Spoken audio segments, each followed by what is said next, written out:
This is not just another ideological dispute pulled from history books. It is one of the most enduring and emotionally charged struggles of the modern age. A confrontation that outlasted revolutions, dismantled empires, exhausted superpowers, and divided the globe into opposing camps. For well over a century, capitalism and socialism were never merely economic frameworks discussed by academics. They became identities, loyalties, and lines drawn in blood. Behind speeches filled with national pride, behind factory strikes and bread riots, behind financial crashes and distant proxy wars, this argument quietly dictated how power moved, who prospered, and who paid the price. Yet there is a truth rarely acknowledged by defenders of either side. Neither system ever unfolded as its architects promised, not fully, not cleanly. And when reality applied pressure, through war, hunger, inflation, or systemic collapse, the distance between theory and human behavior became impossible to ignore. This is where money, power, and history collide, and where simplicity dies quickly. Long before the labels capitalism or socialism existed, economic life was brutally straightforward: survive or perish. Kings ruled by divine decree, landowners controlled production, and the vast majority of people labored simply to remain alive. Growth was glacial, opportunity scarce, and wealth was extracted from land, conquest, and coerced labor. For millennia, progress resembled a zero-sum contest in which advancement for one group required loss for another, and the notion that ordinary individuals could improve their lives through innovation or voluntary exchange would have sounded absurd. That equilibrium shattered with the Industrial Revolution. In late 18th century Britain, coal, iron, machinery, and restless ambition combined into an explosive force. Muscle was replaced by machines, workshops by factories, and for the first time in history, private individuals could accumulate and deploy capital at a scale once reserved for monarchs. Output surged, efficiency multiplied, and economic velocity increased beyond anything humanity had known. Yet this transformation carried a brutal underside. Cities suffocated under pollution, children labored endlessly, wages lagged behind profits for many, and inequality expanded at a historically unprecedented pace. Still, even critics had to concede a hard reality. Capitalism generated wealth, goods, and technological momentum faster than any previous system. It was precisely this contradiction that gave birth to socialism, not as an abstract dream of equality, but as an emotional and moral revolt against industrial cruelty. Observers like Marx and Engels did not imagine socialism in isolation. They derived it from what they witnessed: exhausted workers, violent repression, and fortunes built atop relentless extraction.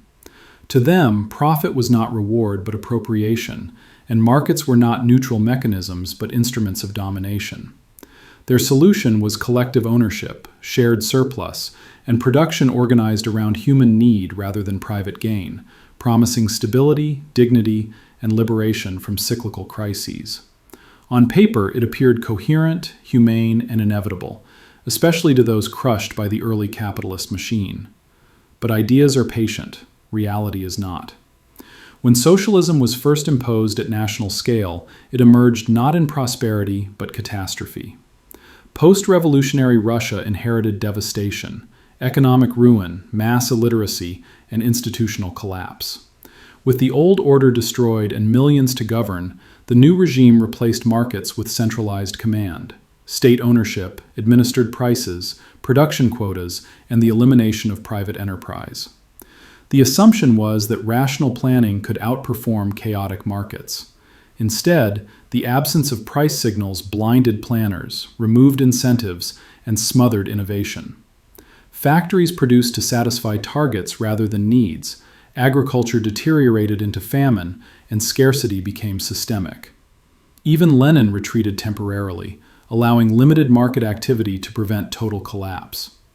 Yet socialism endured as an idea, largely because capitalism itself was entering crisis. By the early 20th century, capitalist economies had become volatile engines of speculation and concentration. Wealth pooled at the top, monopolies strangled competition, and the system's inability to distribute prosperity culminated in the Great Depression.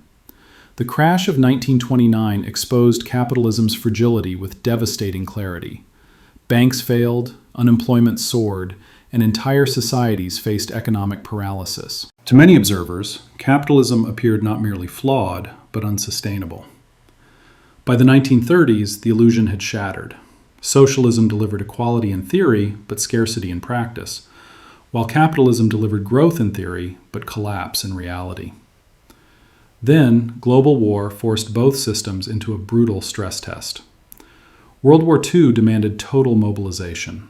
The Soviet Union demonstrated how centralized authority could rapidly redirect resources toward survival, while the United States revealed how market-driven innovation, when coordinated by the state, could achieve staggering industrial output. After the war, ideology mattered less than outcomes. From 1945 onward, the world became a living experiment. Planned economies emphasized control and equality. Regulated capitalist economies combined private enterprise with welfare states and oversight. The results diverged slowly but decisively. The Soviet bloc achieved rapid industrialization and military parity, but stagnated technologically and economically as inefficiency accumulated beneath rigid planning. Capitalist systems, forced to reform after the Depression, evolved through regulation, social insurance, and institutional safeguards. They remained unequal and unstable, but flexible. That flexibility proved decisive. By the late 20th century, the contrast was unmistakable. Consumer abundance, innovation, and rising living standards in the West versus stagnation and scarcity in the East.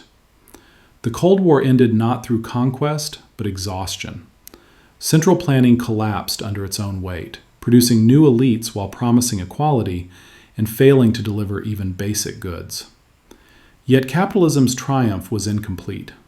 Freed from its ideological rival, it transformed again.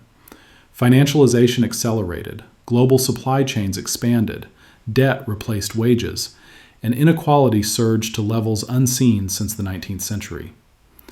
The crisis of 2008 confirmed that instability was not eradicated, merely postponed.